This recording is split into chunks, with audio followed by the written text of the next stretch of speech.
ఇలా చిగురించబోతుంది. గొప్ప దినాలు నువ్వు చూడబోతున్నావు. నీ యేసుకు సమస్తము సాధ్యమే. గుడ్ మార్నింగ్ దేవుని ప్రియకుమారుడు, గుడ్ మార్నింగ్ దేవుని ప్రియకుమార్తె. Special good morning to you. ఈ ఉదయాన్న దేవుని గ్రంథంలో కొరింథీ రాసిన పత్రిక, లేకపోతే కొరింథీ సంఘానికి పౌలు రాస్తే ఒక మాట చెప్తాడు. మీరు కొందరు అపోలో వాళ్ళని, కొందరు పౌలు వారని, కొందరు కేఫాకు సంబంధించిన వ్యక్తులని మీరు విభజింపబడ్డారు.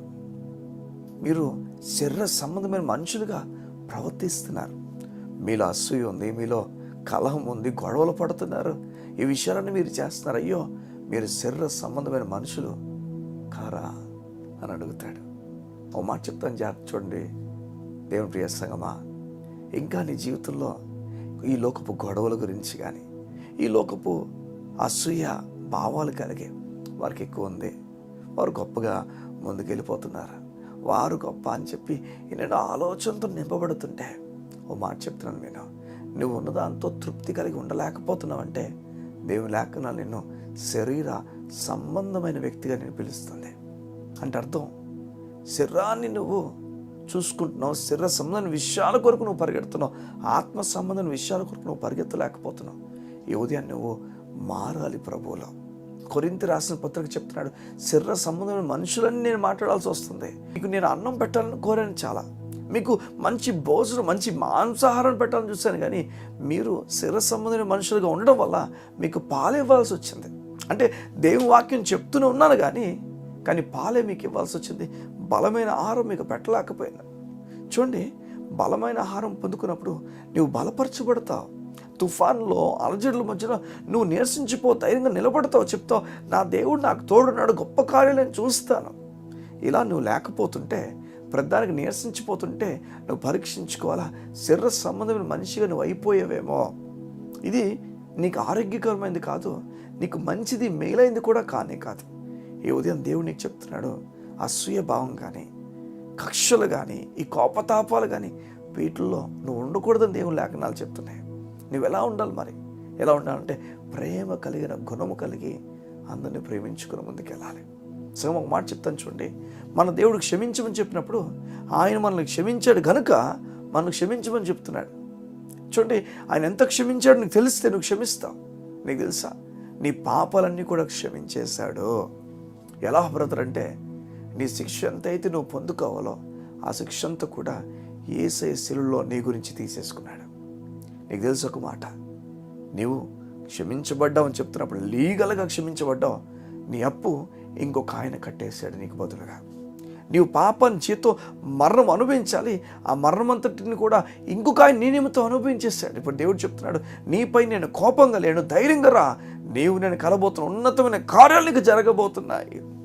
దేవుడు నీకు ఉన్నతమైన కార్యాలు చేయబోతున్నాడు. దేవుని ప్రియ సంగమా, సోలిపోవద్దు, కూలిపోవద్దు, ఒంటరైపోతున్న భావంతో నువ్వు ముందుకెళ్ళొద్దు. దేవుని కార్యాలు నువ్వు ఖచ్చితంగా చూడబోతున్నావు. ఈ అసూయ భావం ఎందుకని నీకు?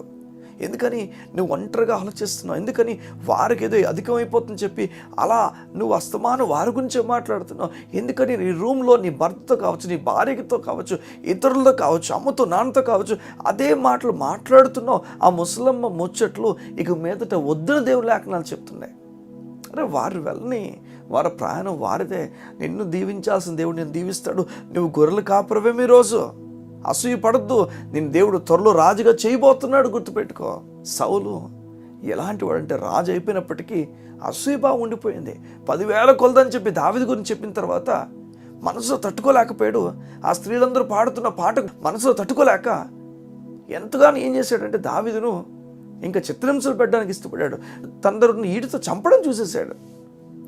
చూడండి, ఈ అసూయ భావం ఎలా చేస్తుంది ఒక వ్యక్తిని. అలాంటి వ్యక్తిగా నువ్వు ఉండొద్దు. కలహాలు, ఈ గొడవలు పడద్దు. బైబిల్ చెప్తుంది, ఇంతకుముందు మనం చెడగా బ్రతికేవారం, ఇప్పుడైతే కోపంతో కూడా వెళ్ళొద్దు ముందుకు.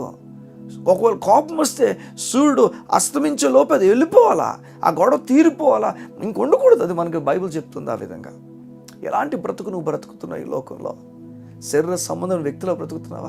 నీకు తెలుసు కాలం రాబోతుంది, దేవుడు త్వరగా వచ్చి మనం తీసుకొని వెళ్ళిపోబోతున్నాడు. ఎలా ఈ లోపు ఎలా బ్రతకాలి? అంత మాత్రమే, క్షణం మాత్రం నీ బ్రతుకును ఎలా బ్రతుకుతూ మనం ముందుకెళ్ళాలి. ఇష్టాసారంగా బ్రతకడానికి లేవు, శరీర సంబంధమైన వ్యక్తులుగా బ్రతకడానికి లేవు. శరీర సంబంధమైన వ్యక్తికి గ్యారంటీ లేదు ఎటు వెళ్తాడో, పరలోకి వెళ్తానా నరకం వెళ్తానా భయంతో మునిగిపోతాడు జీవితకాలం. అందుకనే పాలు బలాన్ని ఇవ్వలేవు, మాంసాహారము బలమైన ఆలోచన ఇస్తుంది, జ్ఞానాన్ని ఇస్తుంది. నువ్వు కన్ఫ్యూజన్ ఉన్నావా?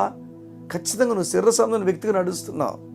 నువ్వు ఇక లేదు, నువ్వు ప్రభులో నిలబడు, దేవుని వాక్యాన్ని తీసుకో, చదవాలి, దేవునితో గడపాలి. అది నీ జీవితాన్ని మారుస్తుంది. కళ్ళు మూసుకుంటావా? ఈ ఉదయం నీ గురించి ప్రార్థన చేస్తున్నాను. ఈ ఉదయం చెప్పు, శరీర సంబంధం ఆలోచన విడిచిపెట్టేస్తున్నానయ్యా, నీ కొరకు నా జీవితం ఇస్తున్నాను. కళ్ళు మూసుకుందాం. మా ప్రియ పరలోకపు తండ్రి, నీకు వందనాలు. నీ బిడ్డలు శరీర సంబంధం ఆలోచన విడిచిపెట్టి నీ కొరకు బ్రతకడానికి ఇష్టపడుతున్న గొప్ప జీవితం వరకు కలుగు చేయండి. ఇస్తున్నాము అసూయ తీసివేయండి, కలహాలు తీసివేయండి, గొడవలు, కోపతాపాలు, ఒకరి నుంచి ఒకరు పోలిక తీసివేయండి. సంపూర్ణంగా నీ పైన ఆధారపడ్డ వరకు నేర్పించండి. యేసునామములో ఘనమైన కార్యాలు వారికి జరుగునుగాక. యేసునామములో, యేసునామమున ప్రార్థించుచున్నాము తండ్రి. ఆమేన్, ఆమేన్, ఆమేన్. ఇక అసూయ వద్దు, ఇక కలమొద్దు, ఇక గొడవలు పడద్దు. దేవుని కుమారుడు కుమార్తెగా ముందుకు వెళ్ళాం. God bless you. See you tomorrow.